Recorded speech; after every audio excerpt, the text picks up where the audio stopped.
in southeast London, and with me shortly will be Gregory. The aim of the show is to introduce you to the spiritual knowledge in the light of truth, the Grail Message by Abdushin. And every week we have a new topic for discussion. The topic for tonight is perception, ignorance, and knowledge. Perception, ignorance, and knowledge. I'm just waiting, before I continue further, I just wanted to make sure Gregory is with us. Looks like the connection is not working right now, so I'm hoping I'll catch him soon. So we'll continue in any case at the moment. So as I said, the aim of the show is to introduce you to the spiritual knowledge in the light of truth, the Grail Message by Abdushin. And I just believe Gregory is now joined us. Gregory, are you there?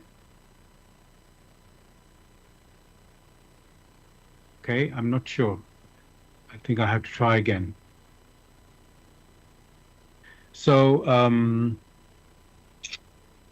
as I said, the topic tonight is, listeners, perception, ignorance, and knowledge. If you wish to ask any questions or make any comments, you can contact us on our UK number, which is 079 39 641 958. You can call, text, or use WhatsApp.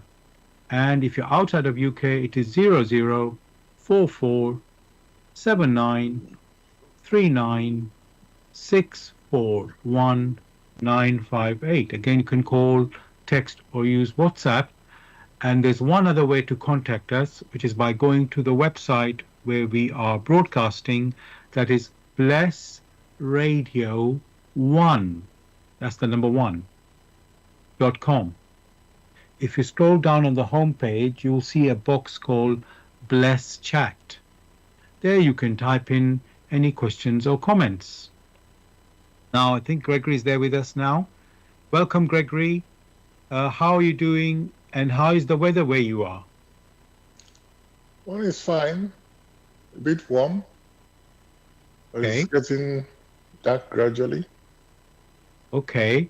Here in London, where I am, it is sunny right now, and a little breezy, and with I could say a few clouds around, but it's nice and warm.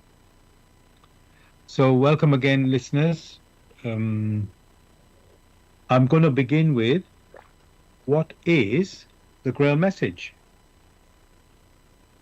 The Grail Message in the Light of Truth by Abdushin is a spiritual knowledge of life.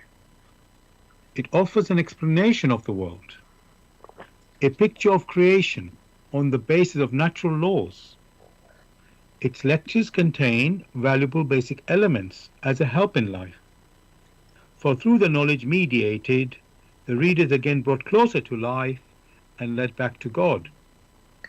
The Grail Message deals with important fundamental questions of life by explaining in a clear and logical way the automatic working of the laws of nature, the whole weaving of creation, allowing every process to be recognized, and thereby the purpose of our whole life. It is directed at the individual and speaks to the innate experiences of the human being, their strengths and weaknesses. Thus, every reader has the opportunity to discover, through the intuitive perception, if what is stated is the truth. Combining with matter-of-fact reasoning, a complete world picture arises, where there is no separation between the visible world and the great world beyond the five senses, nor any separation between scientific and religious striving for knowledge. I'd like to give you a couple of quotes from the author of the Grail Message, Abrushin.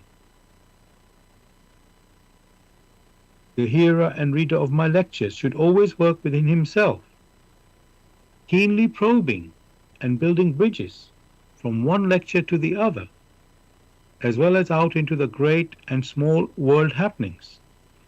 Only then will he be able to understand the Grail message and find that it gradually shapes itself into one complete whole without leaving any gaps. Again and again, in all the happenings, the reader will come back to the basic features. He can explain everything without having to change even one single sentence. The word of the Grail message lives so that it permits only those people who really carry the honest desire in their souls to find abundantly. All else is automatically rejected by it. For the arrogant and those who seek superficially, the message will remain the book with 7 seals. And I'd like to give you one more quote from the author. I wish to fill the gaps which have so far always remained unanswered in the souls of men, and which never leave any serious thinker in peace, if he earnestly seeks for the truth. So, dear listeners, just to remind you, the topic that we're discussing tonight is perception, ignorance, and knowledge. Perception, ignorance, and knowledge. If you have any questions or comments, you can contact us on our UK number, which is 079 39 641 958. You can call, text, or use WhatsApp. And if you're outside of UK, it is 0044 79 39 641 958. Again, you can call, text, or use WhatsApp.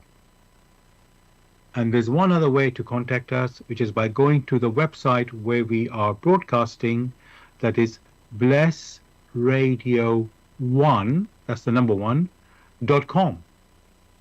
If you scroll down to the home page, you'll see a box called Bless Chat. There you can type in any questions or comments.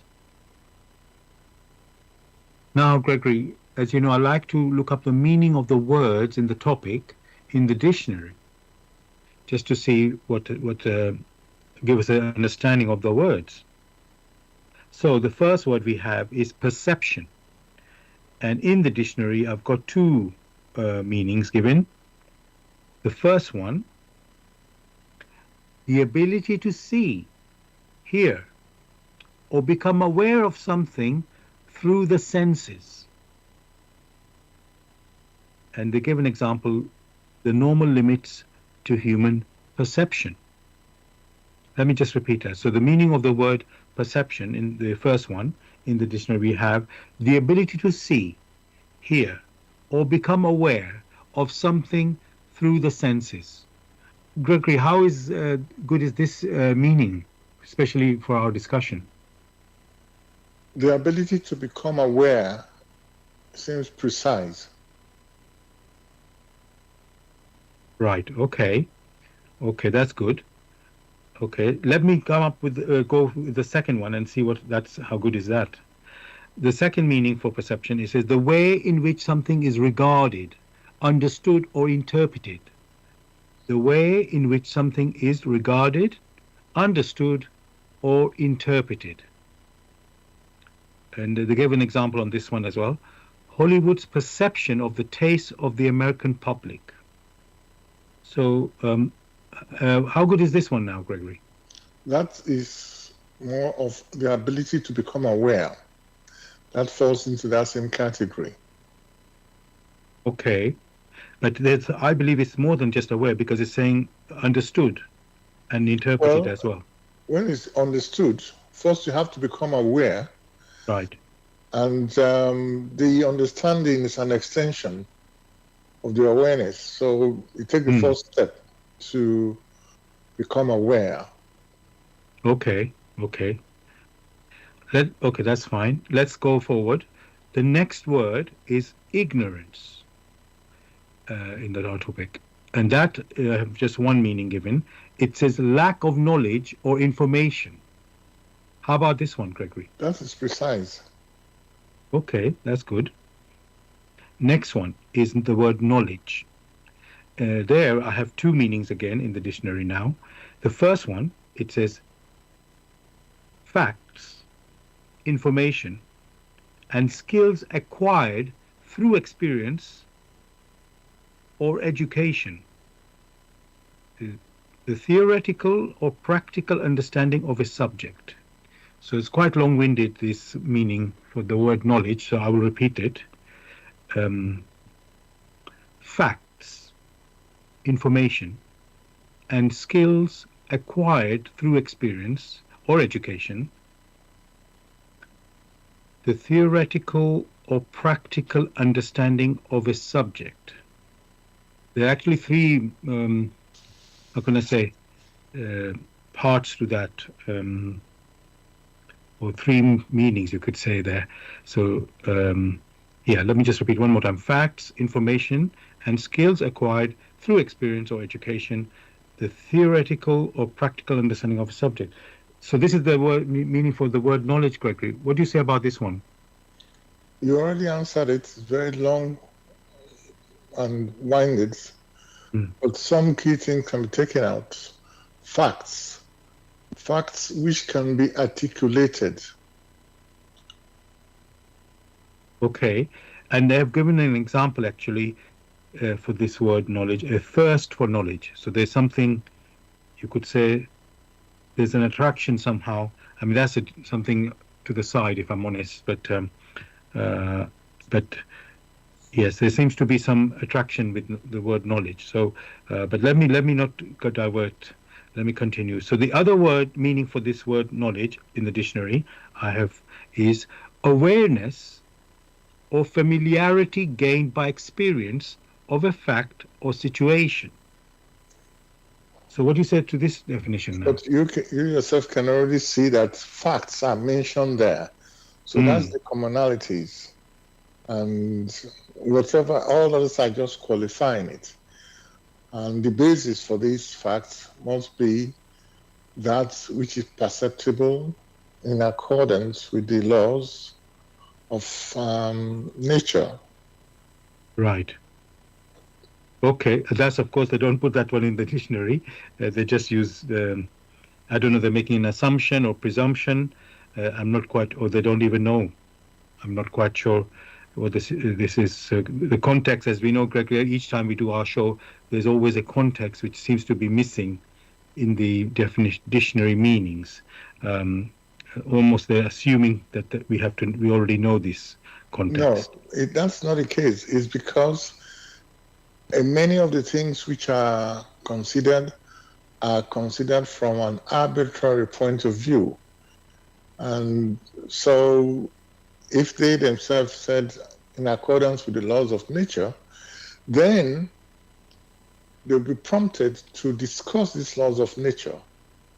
And most of the time you find that many will refer to the laws of science or the laws of physics as the laws of nature, which is not the case.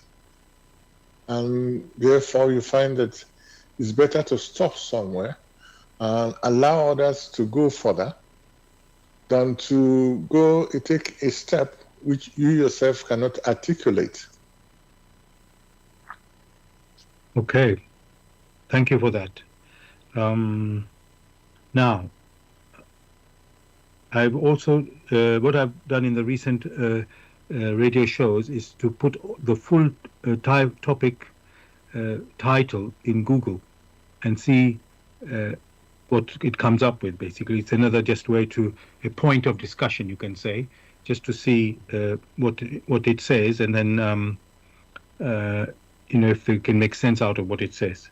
So so today's topic, the full topic is perception, ignorance, and knowledge. So what did Google tell me there? It says perception is the ability to interpret information received through our senses, like sight or sound. Ignorance is the lack of knowledge or understanding, while knowledge is the understanding and awareness gained through learning and experience. Gregory, what do you say about these words? Let me say. Again, you find that all that have been discussed are embedded in what Google has just said. Yes, it is true because the dictionary meanings which we've been through, these words have been, I don't want to regurgitated, but they have been, let's say, expressed a little bit differently. No, don't forget, Google, what it does, it goes to different areas and picks up the information and join them together.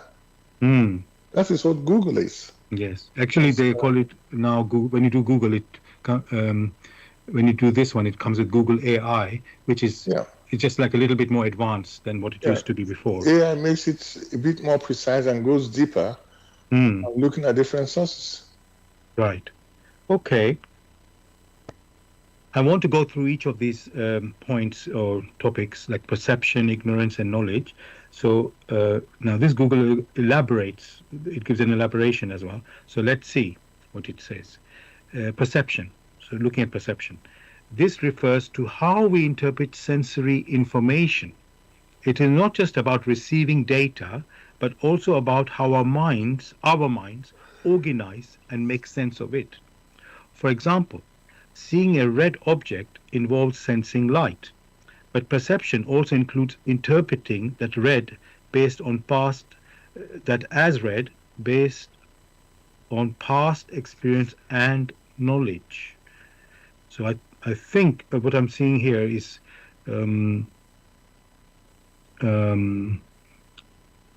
there's like, everything has a use, you can say. You have a tool, but the tool on its own is not, let's say, anything big deal unless you apply and use it in some certain way. So you have a tool, and then you use the tool, and then what the result comes from using the tool. What type of result? It can be beneficial, as we say, Gregory, in our many shows, or it could be, let's call it maybe destructive, because I can't think of the word opposite of not beneficial. So it can be beneficial or destructive depending how you use this tool. So let's go back again. So perception. Let me just see. I think my basic question, Gregory, does perception give you a reality that you can rely? I'm sort of there's some story I would like to share with you, but I don't want to jump into that just yet. So let me just say, is perception reality? That's what. Let me say like that. Can you come? What's the question again? Is perception reality? Let me give you my story, actually. Let me give the story because it will give a little bit of, let's say, practical example. So, for example, in my work, I visit premises to collect data. And some places I visit monthly. When I arrive, the staff there say, "Oh, you were only here last week." However, my visit actually is monthly, and the minimum gap between the visit would be 3 weeks. And that these visits they are recorded in my, let's say, machine. So it's not like relying on our memory, which may be unreliable sometime. So there's a record of when I visit, and for sure the job is a monthly job. So I'm visiting the premises on a monthly basis to collect data. And but somehow the staff, when they see me, they said you were only here last week. So this is their perception, that they're seeing me, that we saw you last week. But actually the record is there, on my record, that I was there minimum 3 weeks ago, but more likely 1 month ago, because the job is a monthly job. So now what I'm saying, Gregory, this shows that the human perception is not really accurate or unreliable when it comes to specifically with this earthly time. So that's why I'm saying, is this perception or human perception, is it really reality? And for the individual, yes. The example you gave or it presupposes that, or it does not presuppose that they wrote down the records. You had the records. Yes. They didn't have the records. And therefore, that explains why there's a difference. I mean, they even say, we saw you last week, which is a bit hard to accept because normally you don't forget what happened a week ago. But if you came 1 month ago, it's quite a time gap compared to a week. So, and then I'm coming every month. That's another thing, Gregory, with this places I visit every month. And so they know me in a way. And they recognize me when they see me. But so I'm now wondering. I mean, I don't want to deviate about too much personal situation, story in it. But I'm using this as an example of human perception about reality. So the facts are, I come there once a month, but the people where I visit, they seem to think, not everybody, but some of them, they seem to think I was there last week when it was definitely not that last week. So there's something, let me say, unreliable or inaccurate happening in this human perception. And that's what I'm wondering, can we rely on the human perceptions? But again, you are missing the point because they did not have records Right. like yourself. You had the records and you follow the records. That which you have not stamped somewhere, you cannot use it as a reference.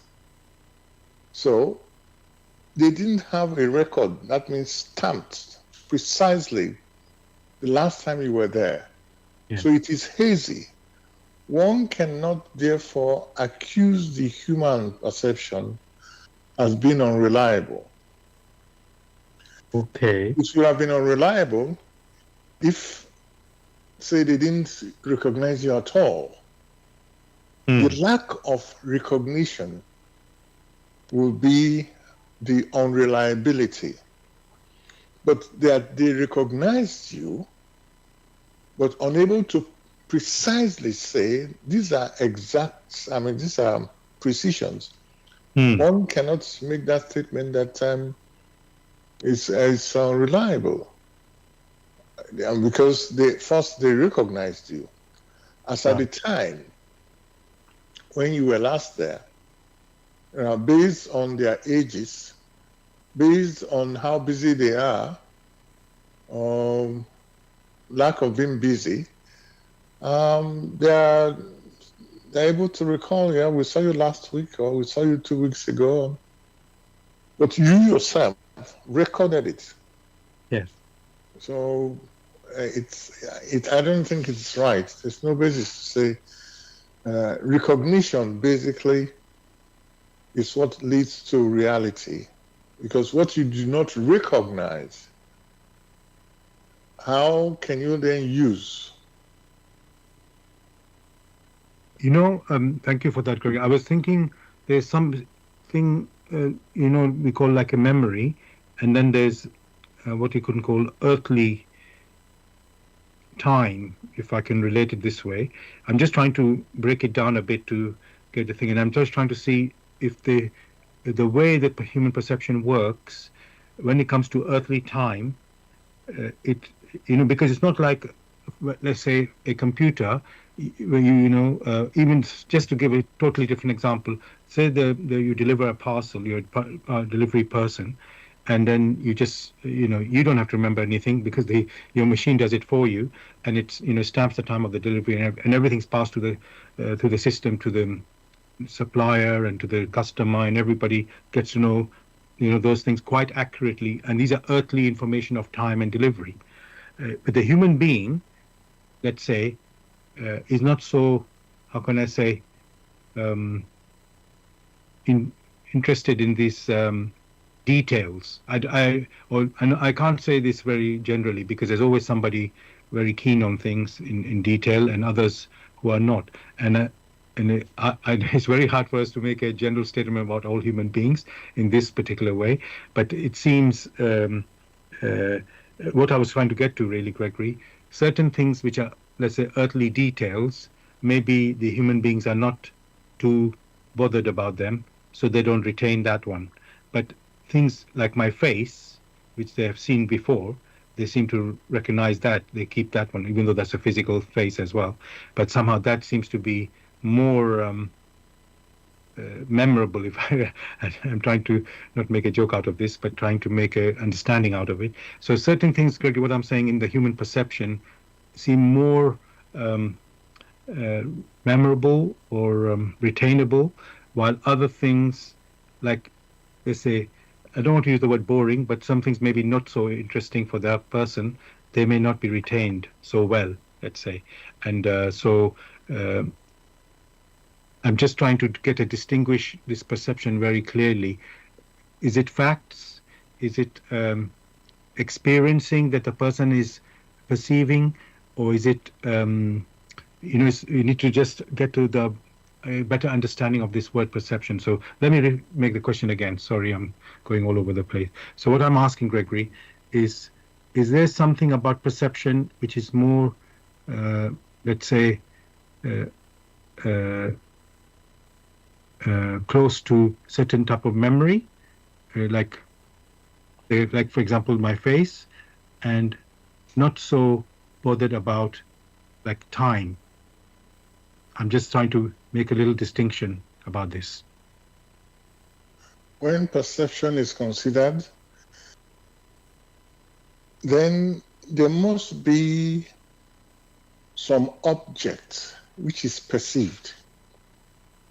There must be some property, some feature which has been perceived. How that picture is retained varies from person to person. When that picture is retained as at the time it happened varies from person to person. So perception is connected with a particular feature which has been retained or which has been perceived. The question is, where is it retained? Is it retained in the frontal brain? Is it retained in the back brain? One can easily consider the case of music. All one needs to do is to hear a piece of music. And if it touches the individual, that means it goes straight to the back brain, where it is retained and then goes to the spirit. The next time you hear that piece of music, whether it was, 10 minutes ago or 10 years ago, it will touch the individual. It will be as if he had just had it yesterday. So the time, the form of time, which the frontal brain uses is different from the time form which the back brain uses. That is why you find some of these differences. But that which has been perceived, that picture is retained. Thank you. Thanks, Gregory. That really does help to picture, this, how perception works. And, and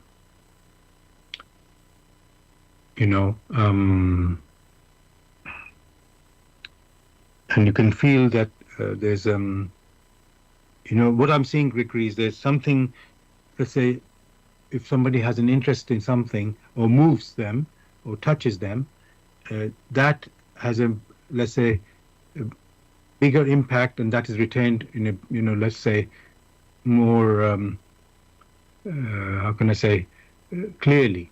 And something that is not so interesting may not be, retained so clearly, so well. So, and everybody's individual, like you said. Some people will be attracted to one thing, another one to something else. And so you can see, don't have to say something's reliable or unreliable. The memory is not reliable, but it's what they're interested in or what they're attracted to is how they respond. So that now is starting to make sense. So thank you for that. Because I was trying to think maybe something's imperfect there. The capacity to perceive with the is there's either deficient in the capacity or something like that. But it's not like that. It's more about how the person takes it. So thank you for that. Now,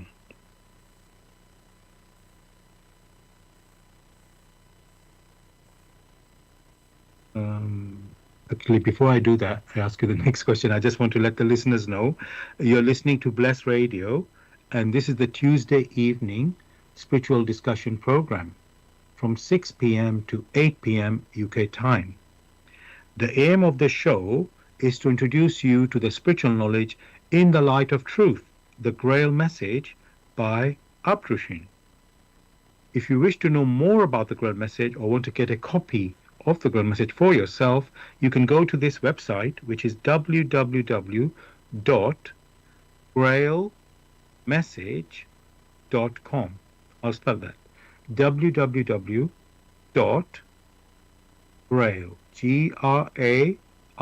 Grail, message, MESSAGE.com. And the topic that we are discussing tonight is perception, ignorance, and knowledge. Perception, ignorance, and knowledge. If you have any questions or comments, you can contact us on our UK number, which is 079 39 641 958. You can call, text, or use WhatsApp. And if you're outside of UK, it is 0044 79 39 641 958. Again, you can call, text, or use WhatsApp. And there's one other way to contact us, which is by going to the website where we are broadcasting, that is blessradio1, that's the number one, .com. If you scroll down on the homepage, you'll see a box called Bless Chat. There you can type in any questions or comments. And we are also broadcasting on YouTube. Go to youtube.com and type in the search box Bless Radio 1, that's the number one again, space, Grail Message, space, tonight's topic, which is perception, ignorance, and knowledge. Perception, ignorance, and knowledge. And after this show, you can listen to the recording of the show again on YouTube. Go to youtube.com and type in the search box Bless Radio 1, that's the number one again, space, Grail Message, space, the topic of the show, which is perception, ignorance, and knowledge. And of course, you can listen to the recordings of our previous shows as well, also on YouTube. Thirdly, we are broadcasting on Zeno, that is www.zeno.fm/radio/Bless Radio 1. I just repeat it one more time. That's Zeno, ZENO.FM/radio/Bless Radio 1. And that's the number one again. Now, Gregory, we're looking at this perception, and that is the perception, human perception. Is it giving us the reality, or is it not? And what we realized or discovered is that everybody's an individual. Well, not that's something new. We know that we're individual, but how the perception works, depends on each individual. So the reality you, like we were talking about memories, certain things you retain, let's say, very clearly, and others not so clearly. And it's just about how we are, you could say, open in receiving, um, or how much we are attracted to by what we are seeing. So um, now, Gregory, I've got another story that I'd like to share. So this is, let's say, in your home, in your kitchen, you have a sugar pot in the cupboard, kitchen cupboard, and you go and look for it, but somehow you can't see it. And actually, the sugar pot is actually there, but somehow you can't see it. Then you call somebody else in the house to come and look for it. And when they come down and they can see it, they can find it. And then they point it out to you, and this time you do see it.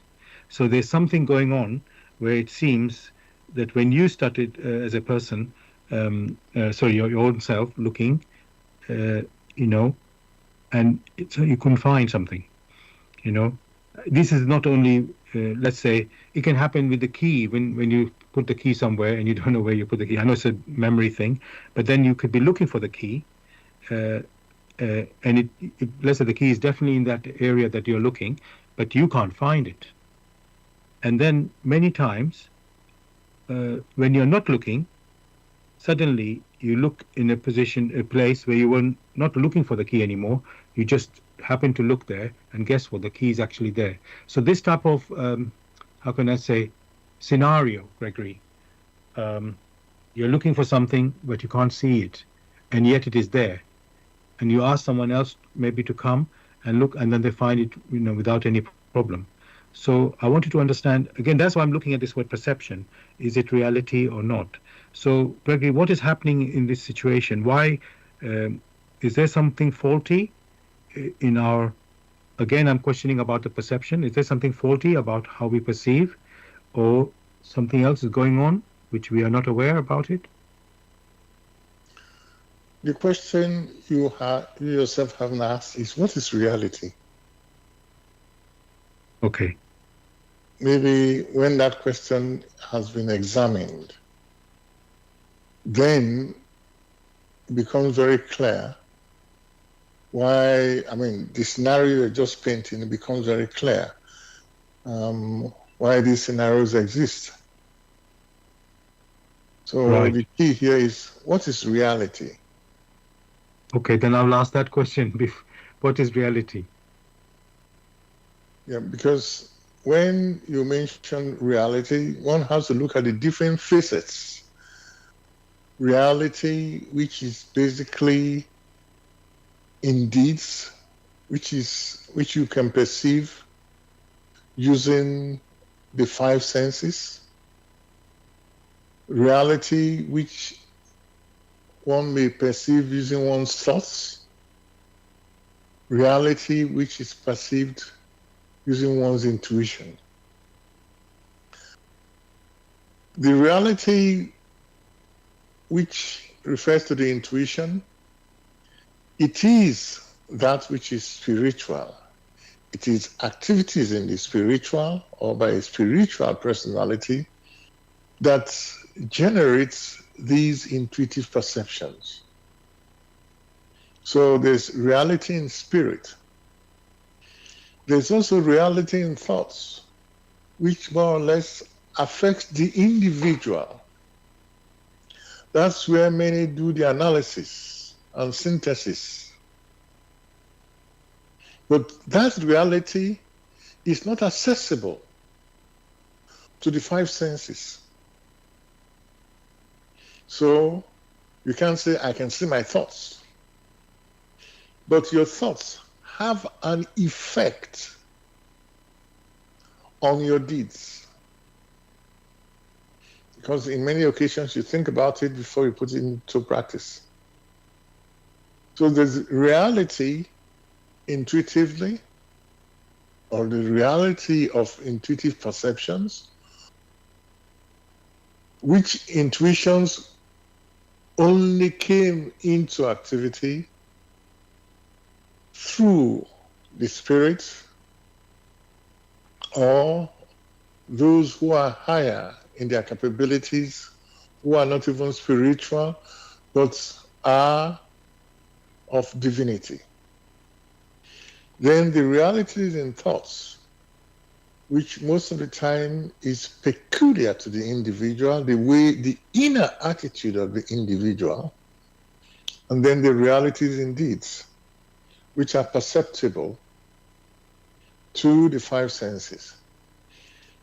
And on many occasions, you will find that the realities in thoughts, in your thoughts, you assume or you hold a particular object, a particular picture.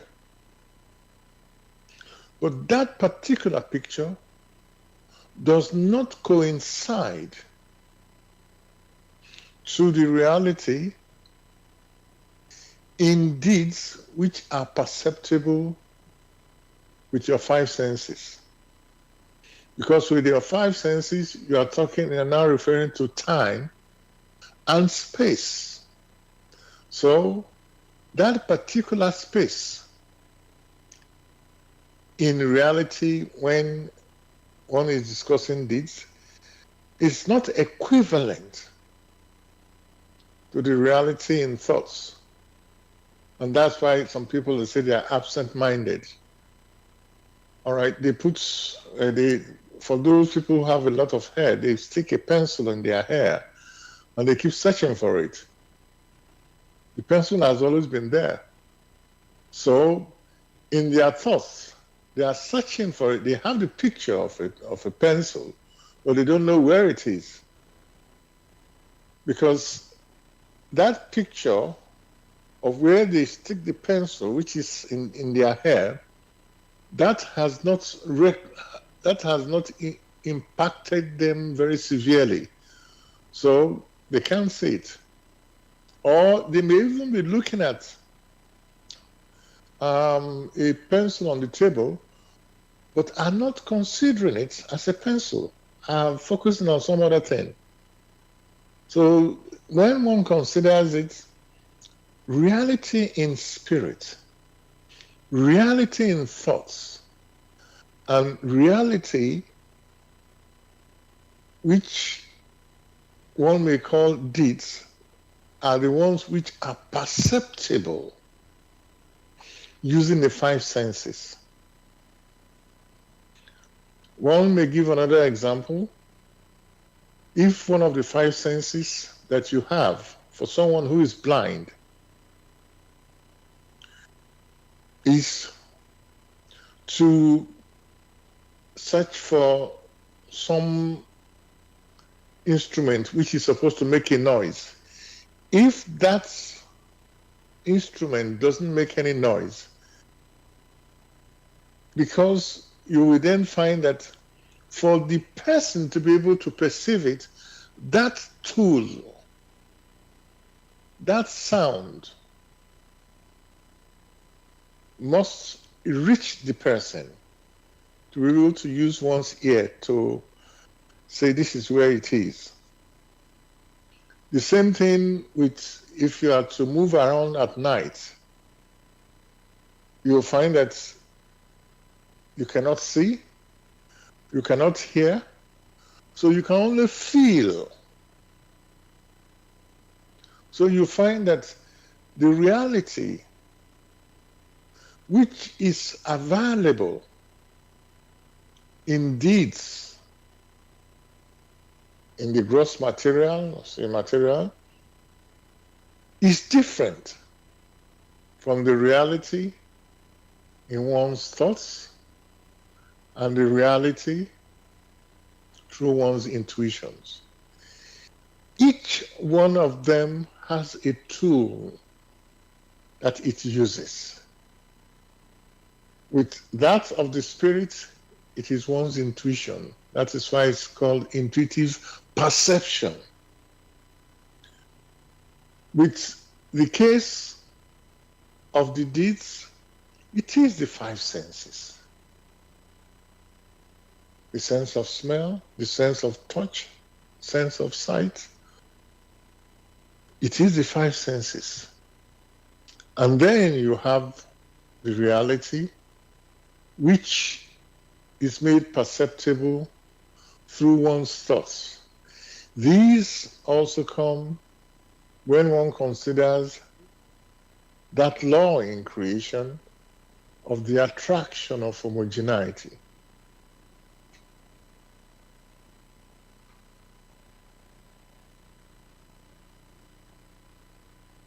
Thanks very much, Gregory, for this explanation. What you have shown us is that reality, yes, there is, you could say, the physical reality indeed that we see with the five senses. Then there is this other reality where thoughts are having forms or having effect. And then there's another reality, you could say, which is through our intuition, the spiritual one, which perceives on that level. So rather than this, you could say, false idea of only one reality of the physical,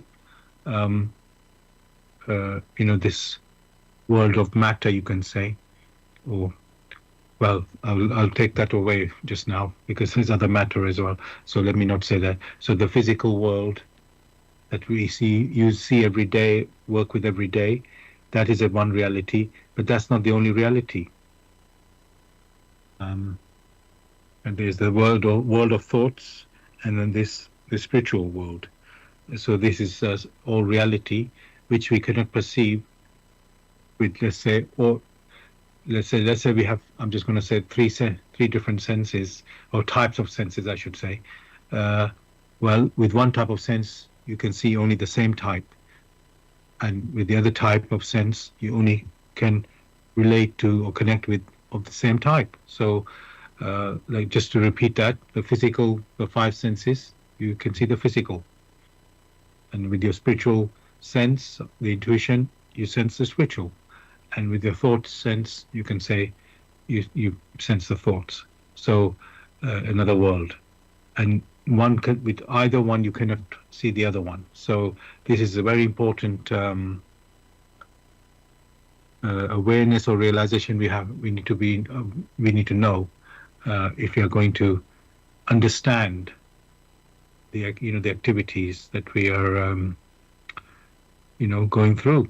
And another point you made, Gregory, was, yes, sometimes you're focusing on one thing. So, yes, like, for example, we talk about the lost key, and you can't see the keys there in the place where you're looking, but you can't see it. Well, your focus isn't really, although you say you're looking for the key, it's not focusing that closely, you can say, to see the key, because your actual focus is somewhere else somehow. So once we realize this, things can make sense, So thank you very much for explaining that, Gregory. Now,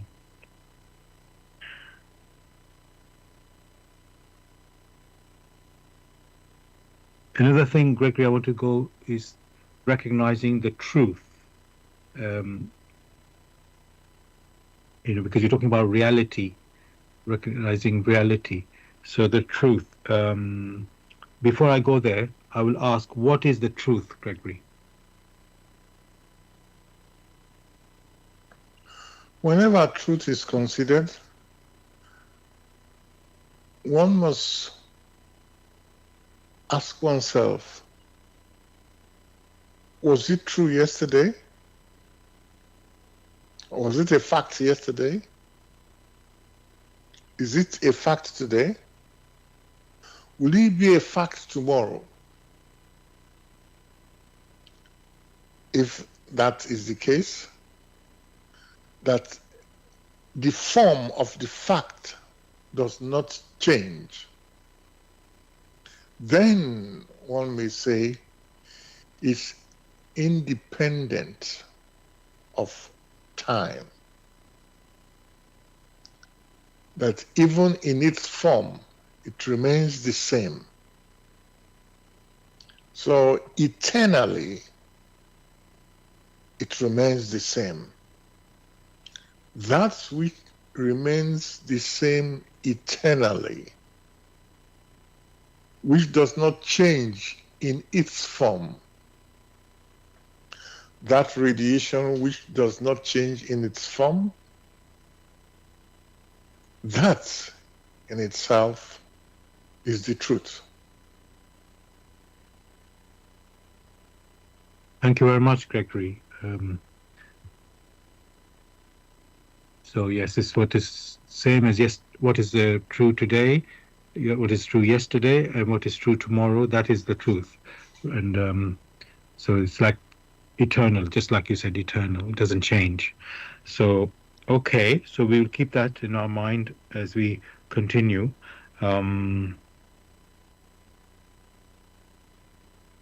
Another thing I'm looking at, Gregory, people make decisions on how they see a particular situation, and how, but they seem to make decisions based on opinions rather than facts, which means it's not an objective decision. And the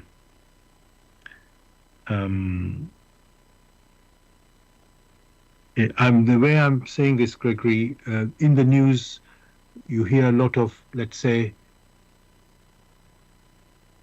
people having, let's say, prejudicial views against one race or one people against another people. Let's say immigration, you hear this a lot at the moment in the news, and people say, oh, these immigrants, they're illegal. They give people labels who are, let's say, different from them. I'm going to keep it in a simple way. And well, I don't know if it is born out of fear or somebody's different, and or they have this particular view about this different people. You know, they're going to do something. They're going to harm me, whatever it is. When they, like you said, Gregory, when you look at the facts in this situation, let's say there are some who are going to cause trouble, but overall, when you look at these facts, it's not. People are making, let's say, a bigger deal out of some situation than reality actually is showing that. But somehow it becomes a big issue. So what I'm trying to say, Gregory, people are trying to make decision on their opinions or their perception of the situation, but it's not an objective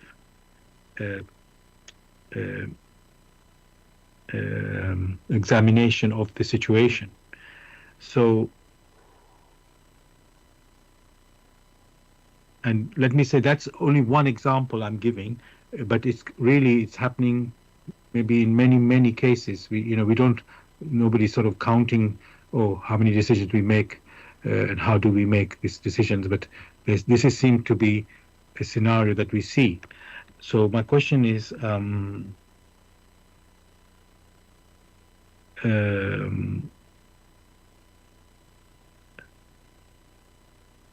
is this type of decision making, let me say, how can we, well, I'm almost making it very obvious that this is not going to be a correct way of decision making. So how can we, Gregory, make decisions based on reality rather than our opinions and perception of some situation, which is likely to be a wrong perception, that's where I'm going, basically. So, Gregory, how can we make a decision based on the true reality of a situation rather than you could almost use the word prejudicial opinion or views? The question you ask demands that the individual first must consider impressions from one's intuition, which impressions must be examined in accordance with the laws of creation, must also consider his or her thoughts.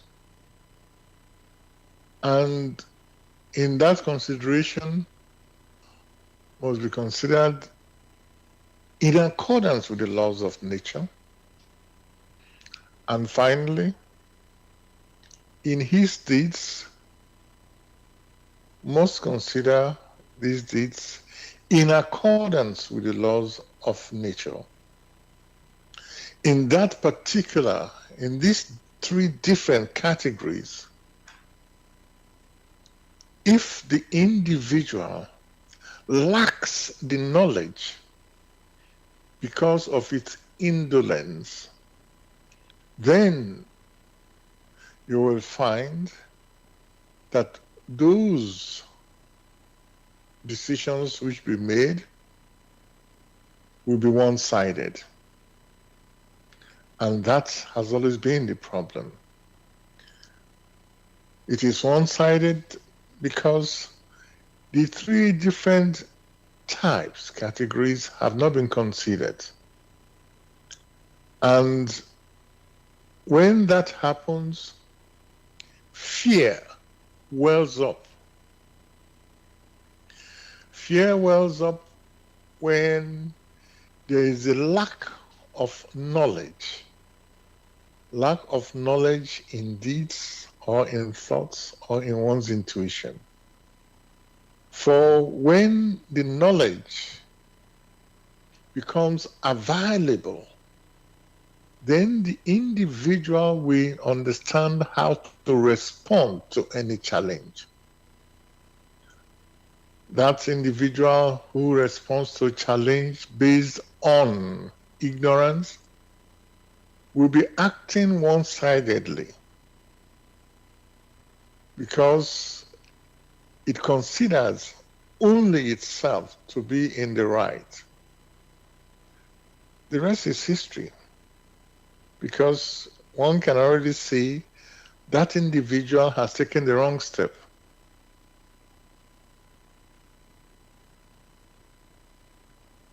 Thanks a lot, Gregory, for this answer. That's what although I didn't use the word ignorance exactly, that's exactly what's going on here. There's an ignorance and, or you could say incomplete knowledge or information, and people making decisions based on incomplete things, or not even considering the whole picture, as we say.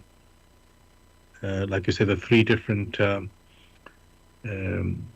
realities. The world of the physical, what we see, then this world of thoughts, and then the spiritual, which need to be, let's say, all taken together to give a full picture. And unfortunately, ignorance is, even the word clearly shows it, lack of knowledge, So, of course, when you do things without knowledge, most likely you're going astray somehow. It would be more like in quotes, good luck that you forget it right. So that's not really how you can live.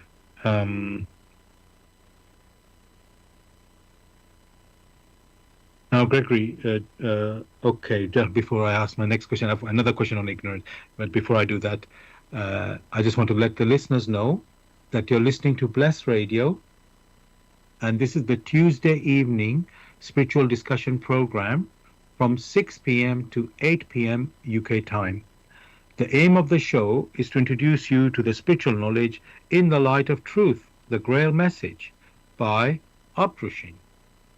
And if you wish to know more about the Grail Message or want to get a copy of the Grail Message for yourself, you can go to this website, which is www.grailmessage.com.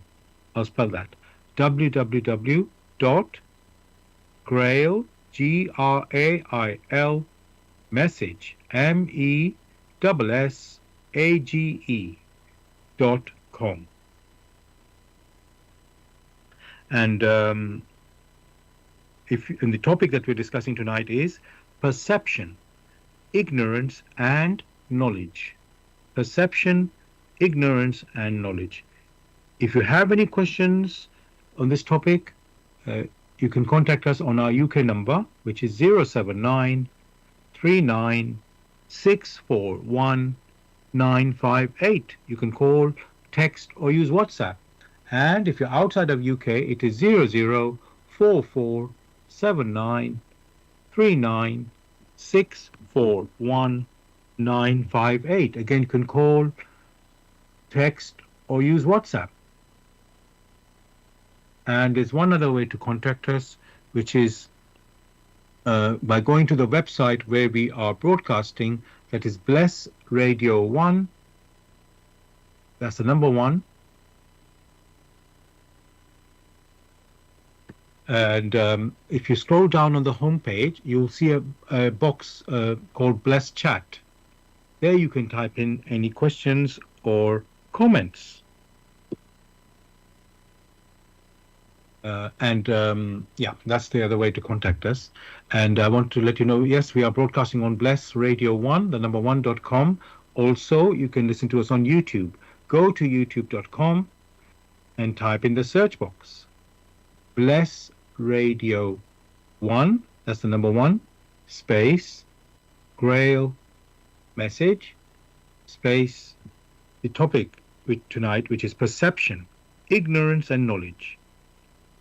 After the show, you can listen to a recording of this show in the same way. Go to youtube.com and type in the search box Bless Radio 1, the number 1 there, space, Grail Message, space, perception, ignorance and knowledge.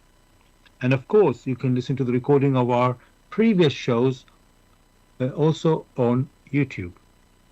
Thirdly, we are broadcasting on Zeno. That's ZENO.FM/radio/Bless Radio 1. That's the number 1 there. Now, Gregory, I've got a question from a listener talking about ignorance.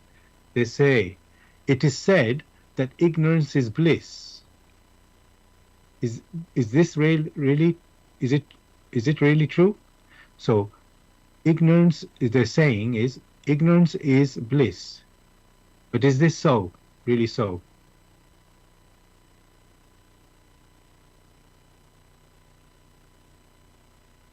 Oh, you're on mute, Gregory.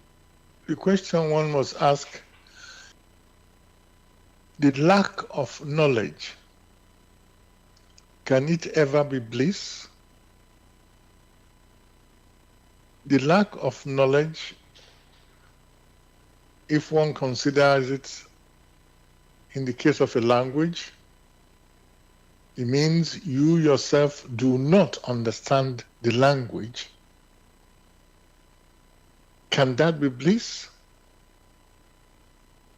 The lack of knowledge, in the case that you do not understand the language which nature speaks to you, or the language which creation speaks to you, that in that particular specific case, it means the individual is completely and utterly unconscious of the streams in nature, in creation, and it is through these streams that the individual came into existence first as an unconscious, unaware spirit gem.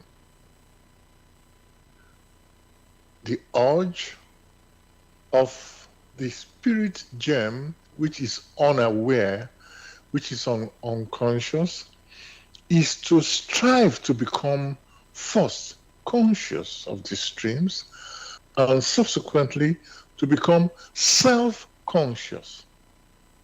So, for one who now holds that view,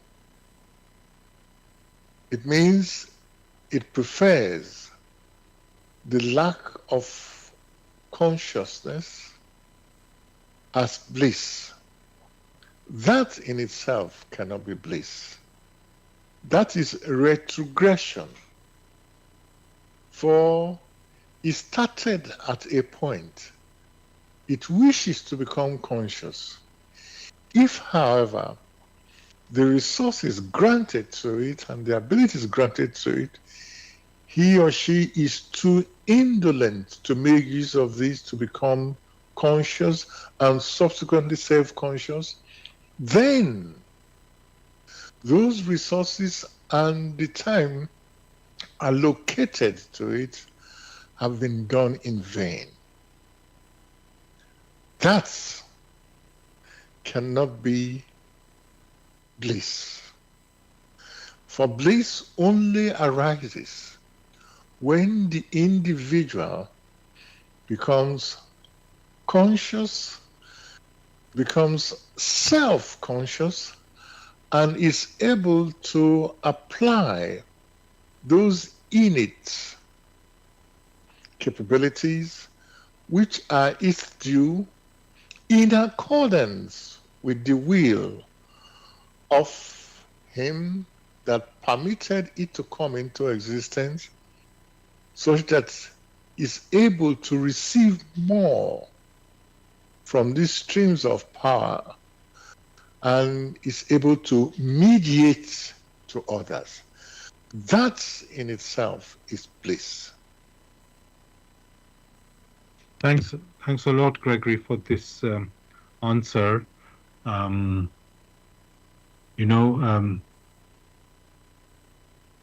me just read you something that the dictionary says about this phrase, about ignorance is bliss.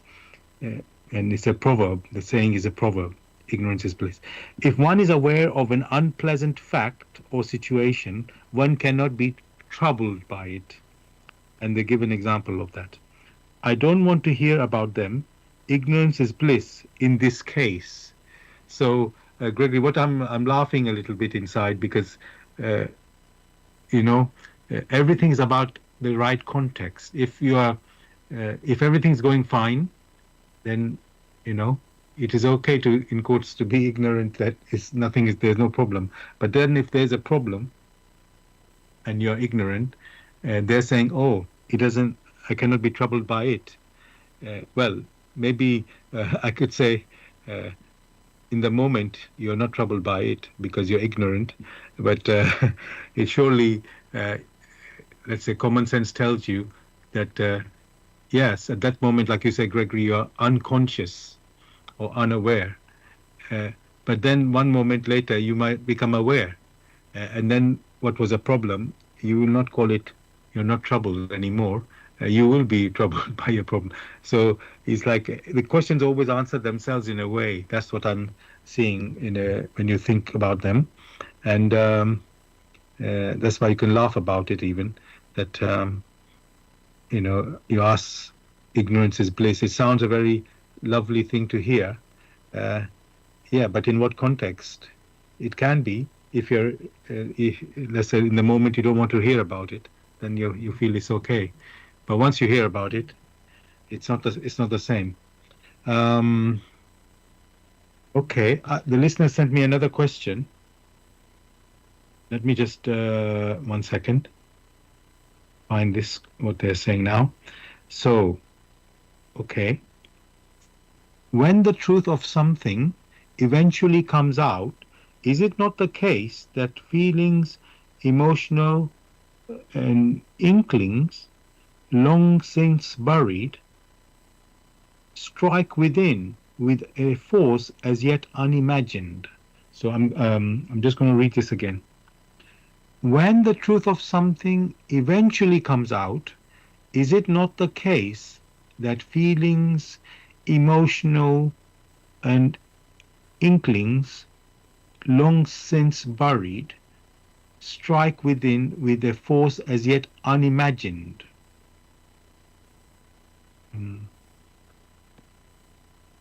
Gregory, how do you respond to that? The truth has always been there because it's the same yesterday, today, and tomorrow. It's always been there.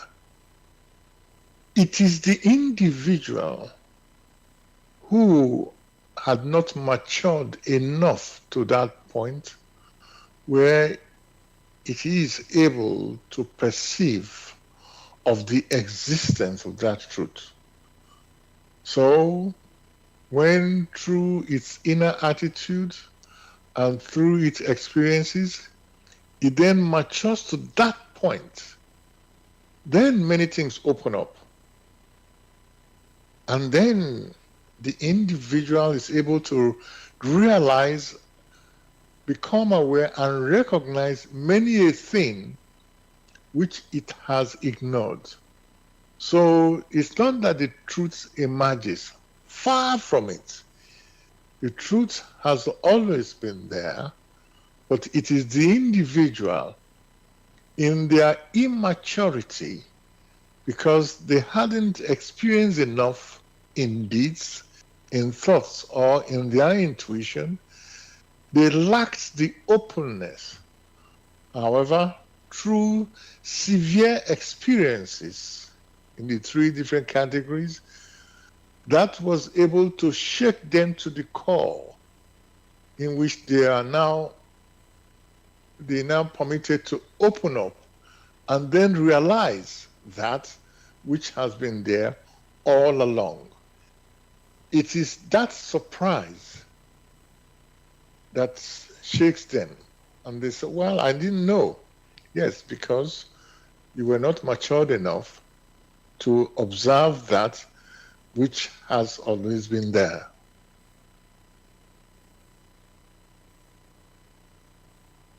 Thanks very much, Gregory, for this answer and again explanation you've given there. I've got more questions from now.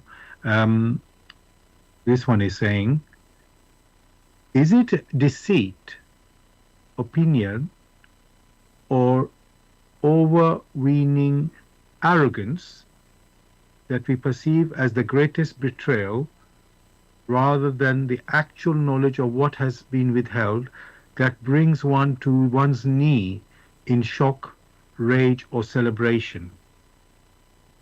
So I think it's all, Gregory, this is all continuation of the earlier question, the previous question. So is it deceit, opinion, or overweening arrogance that we perceive as the greatest betrayal, rather than the actual knowledge of what has been withheld, that brings one to one's knee in shock, rage, or celebration? So what I'm getting from this question, Greg, I will repeat it one more time. There's something has happened, and we have woken up, and some situation has happened, and somehow we have been awakened, which has led to a certain reaction. That's what I'm going to put it. So let me repeat this point or question. Is it deceit, opinion, or overweening arrogance that we perceive as the greatest betrayal, rather than the actual knowledge of what has been withheld, that brings one to one's knee in shock, rage, or celebration? I hope one is able to understand aright what these expressions mean. Nothing had been withheld from the other. It is the inability of the other to perceive deep enough that has caused the problem. So when you find that individual who is alert, who is always vigilant, that individual is able to interpret different situations differently and learn from it. In that case, you will find he or she wouldn't say anything has been withheld. Now, it's all one continuous existence. So whether sorrow or joy is able to perceive of that, the motive which lies behind this, and is able to make use of this motive in the best possible way, then disappointment it doesn't consider disappointments, the so-called betrayal. He himself must watch. The expression to watch and pray, the watchfulness of one's intuition, the watchfulness of one's thoughts, the watchfulness of the deeds which the individual is able to perceive using the five senses, if coordinated, a picture of inner gratitude will rise up. And it will be such that the environment, the spiritual environment of the individual, the thoughts environment of this individual will also have an impact on the environment, the earthly environment of the individual. In that particular case, it is the human personality, vigilant and alert. It's able to move confidently. If, however, things do not go as he himself had perceived, then that becomes something for it to learn from. So the individual takes that new challenge as a treasure which it needs to use to gain deeper understanding of the earth life or of others who, like himself, are striving to become self-conscious of their abilities. Such becomes a gem that it can use not only for himself, but in understanding the challenges of others. He himself or herself is able to draw off the streams of power, the streams of blessings, which are always in creation, and mediate it to others. And just as others mediate to him, he himself mediates to others who are in dire danger of falling into disrepair. Then, and only then, he or she is standing at his post. For not all experiences are pleasurable in accordance with our way of thinking. Some experiences are pleasurable, some are not as pleasurable. But all of these experiences help to jolt the individual to dig deep within his soul, in order to open up to the help which is always available to strengthen it, and at the same time to strengthen others. Thanks very much, Gregory, for this answer you've given. Now, I've received, let's say, another listener has sent a question while you've been talking, and I'm getting a long list of questions, so I'm going to have to be selective now. But let me put this question from the different listener now. This one says, how can we make sure we are making the right decisions? Is it intuitive? Because you said lack of knowledge will lead us to make wrong choices. What is knowledge? Let me repeat this. How can we make sure we are making the right decisions? Is it intuitive? Because you said lack of knowledge will lead us to make the wrong choices. What is knowledge? The I hope you. question Yeah, go on. strikes on knowledge. It also talks about right decision. That decision which is right must be right in the context of the laws of nature or the laws of creation. Only that, within that context, will it be the right decision. Else it is not the right decision. Therefore, the urgent need is there to coordinate in alertness, in vigilance, the intuitive perceptions which strike the individual, part of it which also make up your conscience. Also, one's thoughts have to be in accordance with the laws of nature and also in conjunction with one's deeds. Only when these things are coordinated will one say one has made the right decision. Of course, it is challenging. It cannot be otherwise.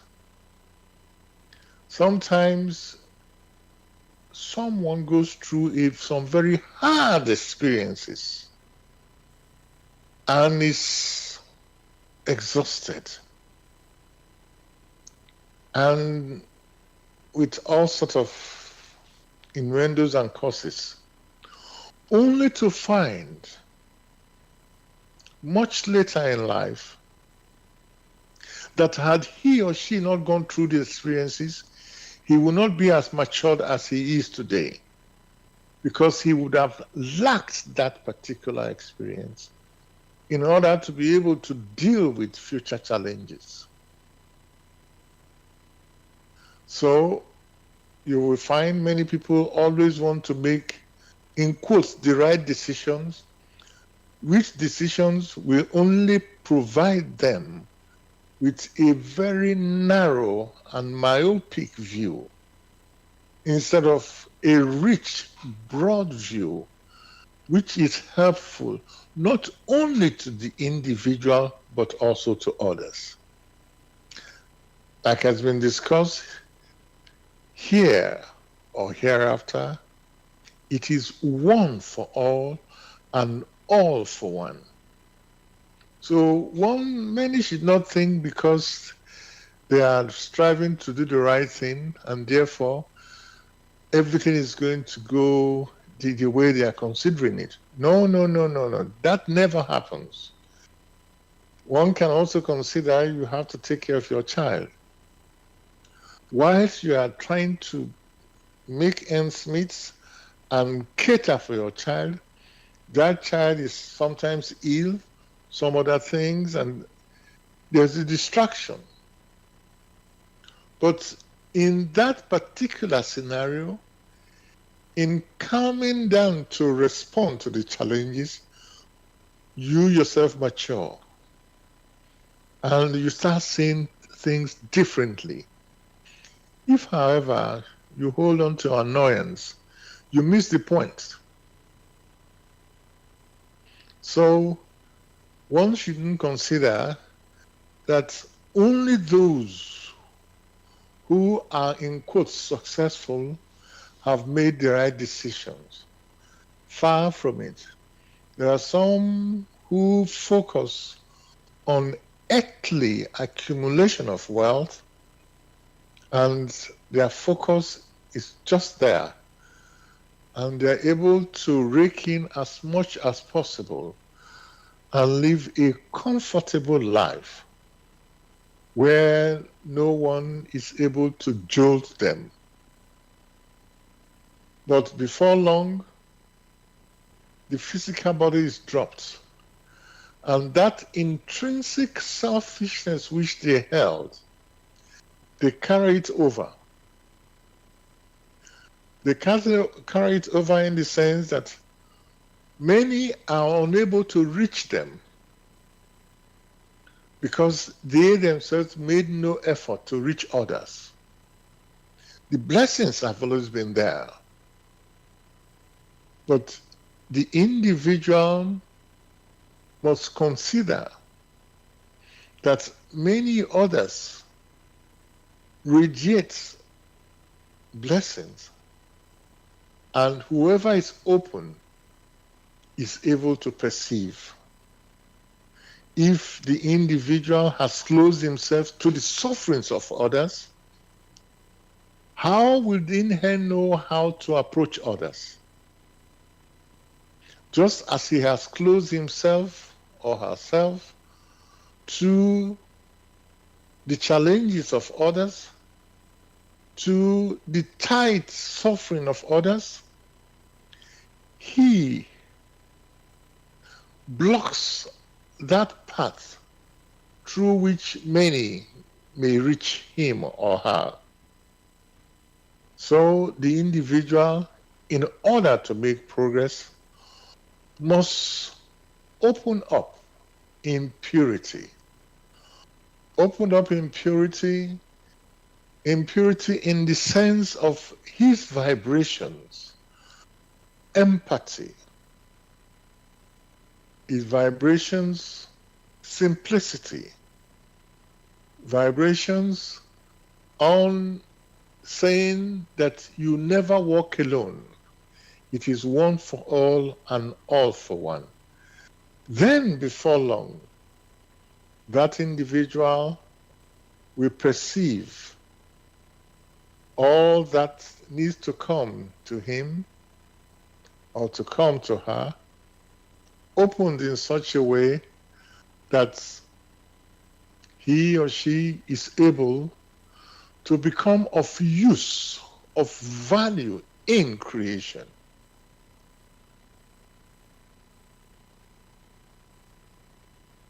Thanks very much, Gregory. What I can see from what you've just said there, people have their expectation of what is it making the right decision or what they expect from the right decision. Happiness, peace, and all these words, lovely words. And but then they have their own idea what this means.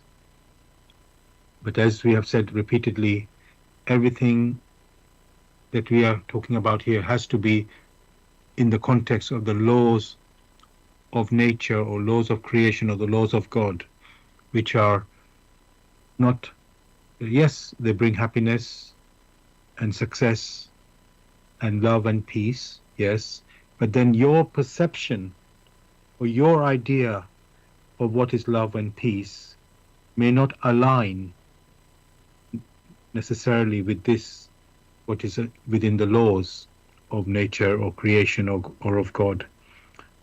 Because if that is the case, then of course you will be disappointed with your expectations.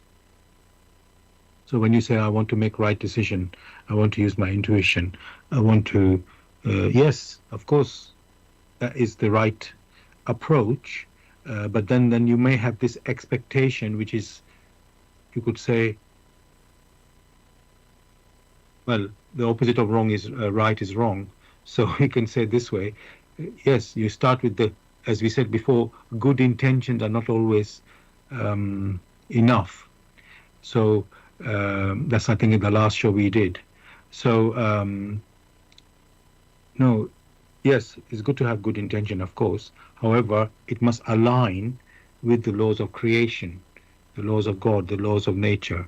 So that's where the knowledge comes in. Do you know what these laws are? In other words, what is really reality? Yes, we look from always from our side, what our point of view. Uh, yes, but that's not the only reality, you can say. There's much bigger reality, and there's the big picture is what we must be aware of. The ultimate goal, you can say. The so yes, you can have difficulties. You can have, in quotes, easy life. But you don't just now to make that into that is the success if you had an easy life or you're able to get a particular goal. And on the life continues. It's not only about one thing that I've achieved and you know or gathering, let's say 10 successes out of 11, and you think you've done it. No, the life will continue. So you can't just make these, let's say, false goals and ideas. You have to have this big picture that we are uh, trying to bring into our awareness. So thank you for the question and thank you for the answer, Gregory. Now, I've got before I do that, I want to again say you're listening to Bless Radio. This is the Tuesday evening spiritual discussion program from 6 p.m. to 8 p.m. UK time. The aim of the show is to introduce you to the spiritual knowledge in the light of truth, the Grail Message by Abrushin. If you wish to know more about the Grail Message or want to get a copy of the Grail Message for yourself, you can go to this website, which is www.grailmessage.com. I'll spell that. www.grail, Grail, message, MESSAGE.com. And the topic that we're discussing tonight is perception, ignorance, and knowledge. Perception, ignorance, and knowledge. If you have any questions or comments, you can contact us on our UK number, which is 00, or I'll just say, 00, that applies to UK and internationally.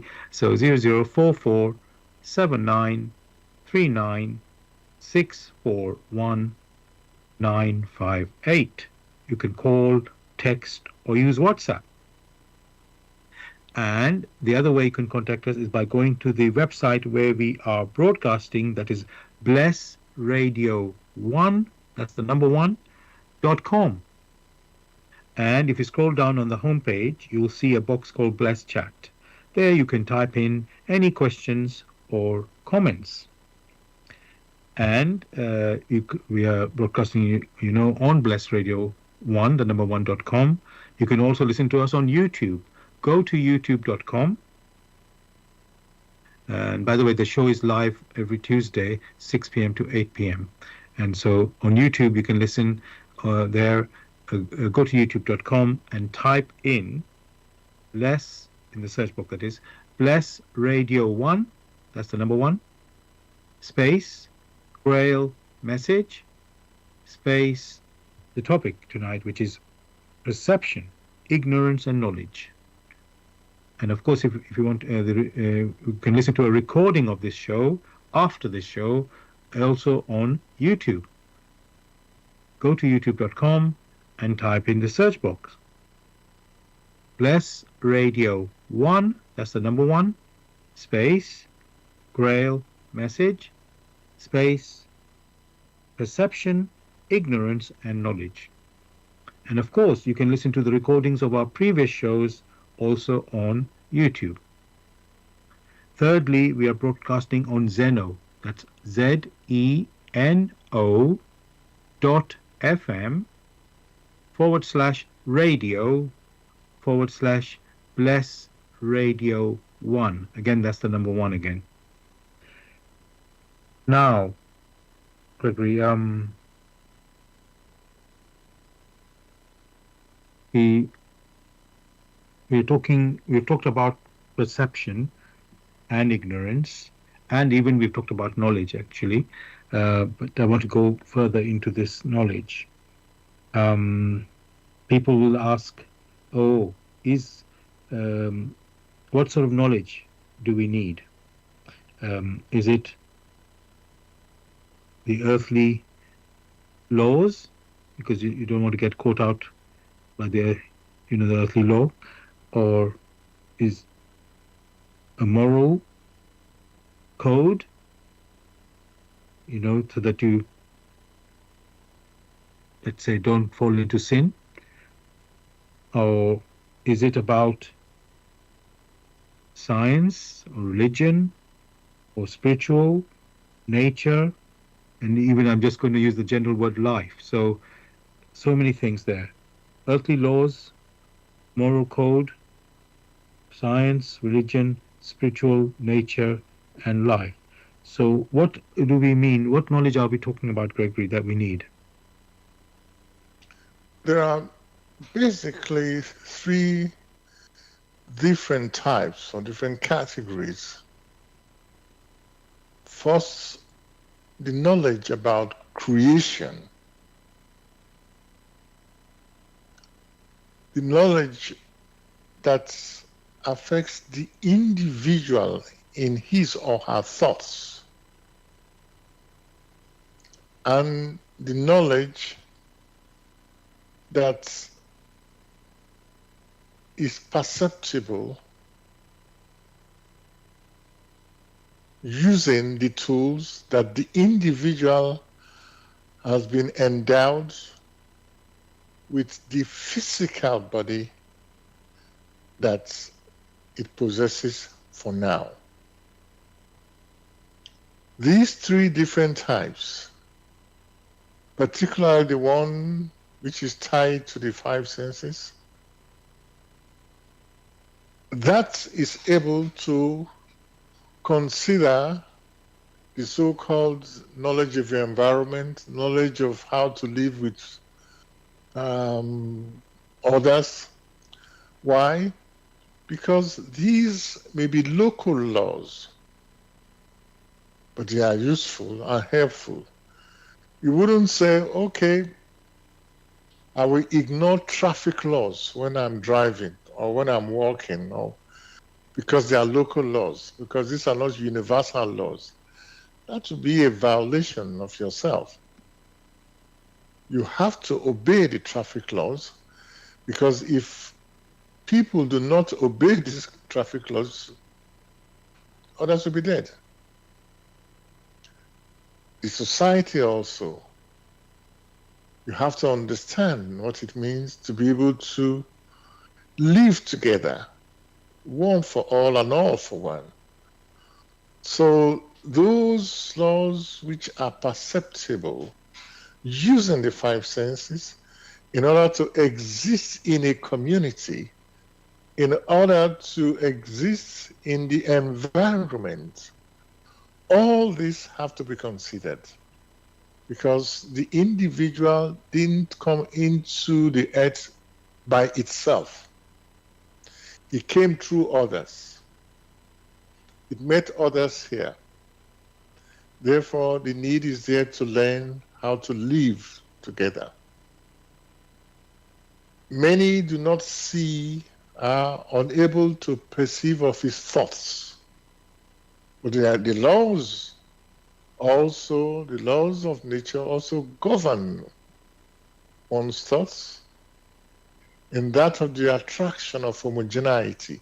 The effect of these thoughts will ensure that people of similar way of thinking, if they are observant enough, come together. So also the spiritual laws, which are the laws which govern creation, not only that which is perceptible with one's physical senses, not only that which is useful here on earth, but here or hereafter. That will have to be considered. For it is these that the human personality need to engage with in order to understand how these things operate. And in doing that, they will mature and a path will open up, which part has always been there, but it is they themselves who could not perceive it because their inner attitude was somewhere else. But now, in engaging with this, that path opens up, or they open up to this path and are able to navigate, to find their way here or hereafter.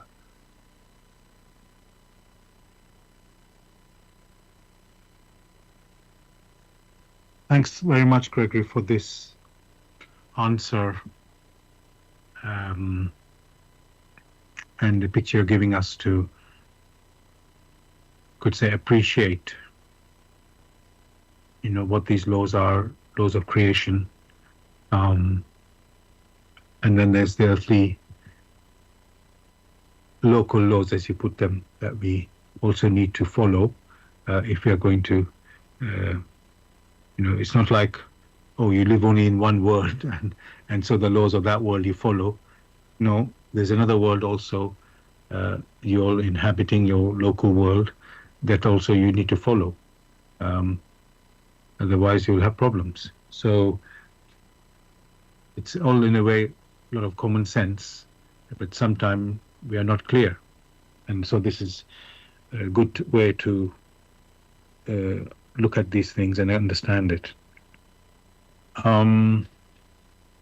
Now, I've got more questions, or even I would say comments, and I just wondered if I should look at these.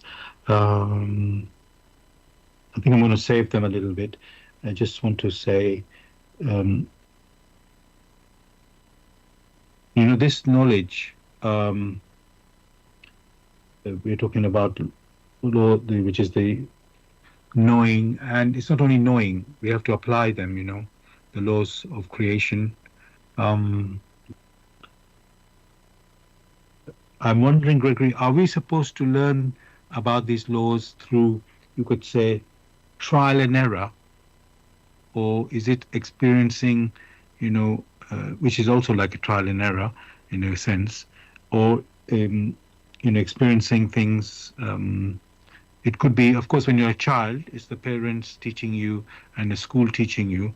Then you grow up to become adult, and then you start your own, let's say, job, and then you study maybe before you get the job, or to get the training for the job, let's say, either in the job or at a university or whatever it happens to be.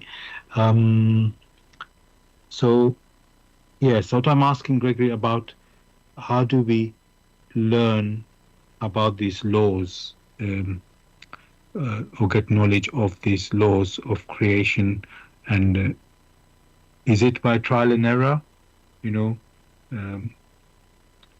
doing something and then seeing what happens, or is it which is also like experience, or is there some other way?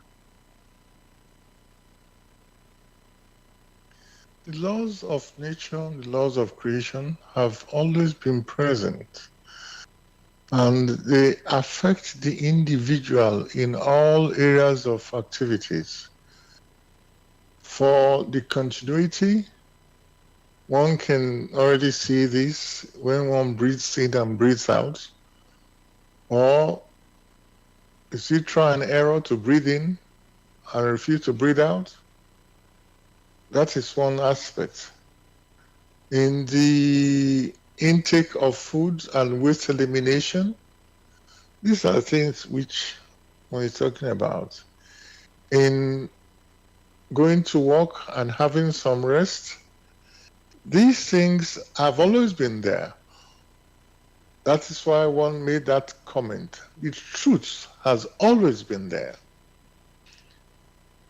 The challenge is the individual had not matured enough to open up to observe that which has been intrinsic, which has always been there, which has never changed from its inception, which remains the same.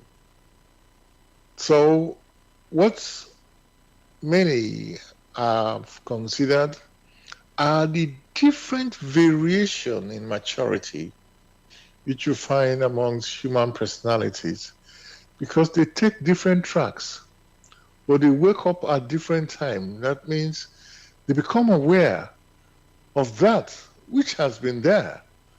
And they say, oh, I've just taken notice. It is they themselves, through activities that mature, wake up, and are able to perceive that which has always been there. Of course, it's not overnight. It's not overnight. That's why you have the stage of childhood. Before it comes to maturity, to adulthood, and then to middle age, and then get to old age. Are different stages. In these different stages, the individual becomes aware of many a thing which has always been there, but because of its inner attitude, it was unable to perceive it. There are some places where they say they go to school to teach that which the individual already knows. If in these schools they have the individual personality to awaken to the reality of what has always been there, then it is right. If, however, that which is offered in this institution does not help the individual to awaken to the works of creation, which creation is which they are in, such that they are able to survive here, to live aright here in accordance with these laws of creation. And when they depart, that means they drop their physical body for that which is of spirit, of that which is of spirit and has different clothing, which is referred to as the soul. When it severs itself, returns to the region where it is matured enough to exist. In that case, that which is referred to as birth, many will come to understand. That which is referred to as death, which is a departure, a withdrawal, will also be understandable. In order to make such available to all, the work in the light of truth, which work tells what light is and tells what truth is and how firmly united they are, how the individual works within light and truth, how it matures. That work which has come into being from its source at that point where power streams into this container which is referred to as creation. That point which is referred to as the Holy Grail, through which power streams on a yearly basis into creation.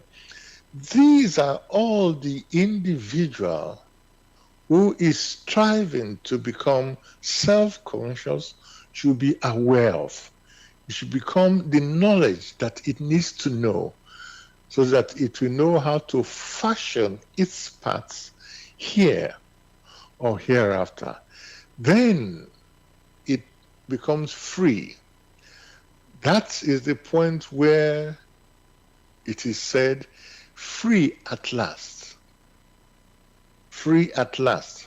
For only him or her who resonates with the work of creation, whose parts is such that he or she is able to receive of the blessings and mediate it to others, only that individual is free.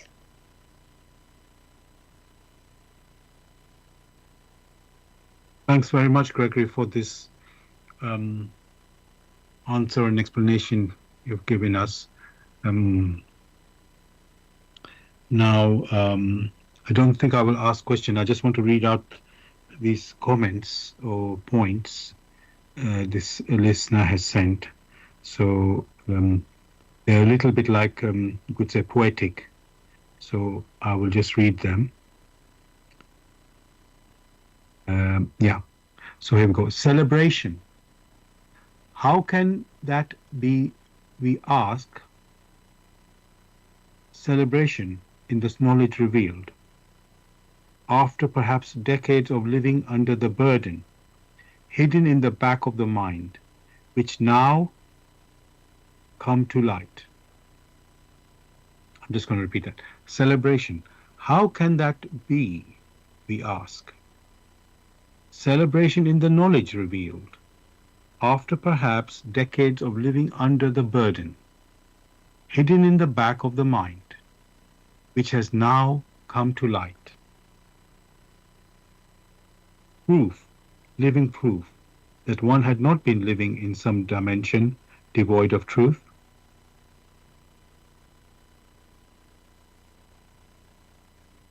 I'm going to repeat it as well. Proof, living proof, that one had not been living in some dimension devoid of truth.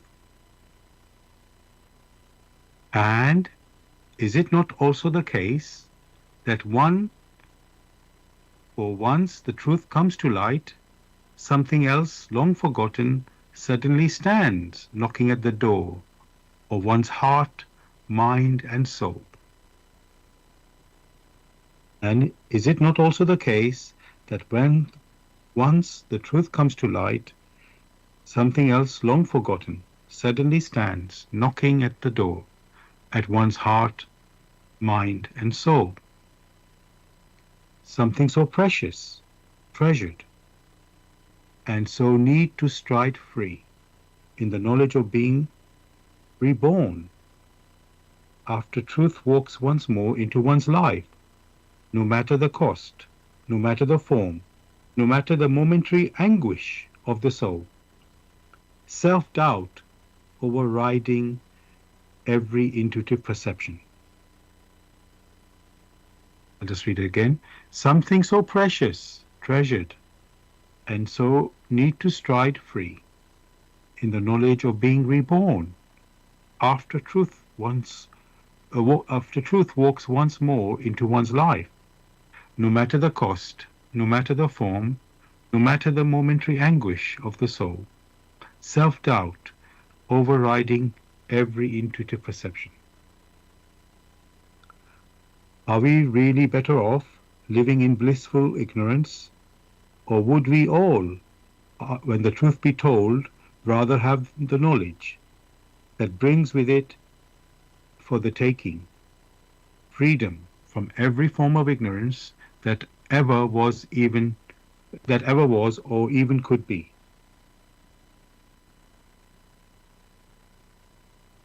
Again, are we really better off, or are we really all better off living in blissful ignorance, or would we all, when truth be told, rather have the knowledge that brings with it for the taking freedom from every form of ignorance that ever was or even could be? So, dear listeners, we've come to the end of our show tonight, and I hope you've enjoyed the discussion on perception, ignorance, and knowledge. I can say all these points in the topic perception, ignorance, and knowledge, we must have thought about it in our lives, and hopefully we were able to address that in the show tonight.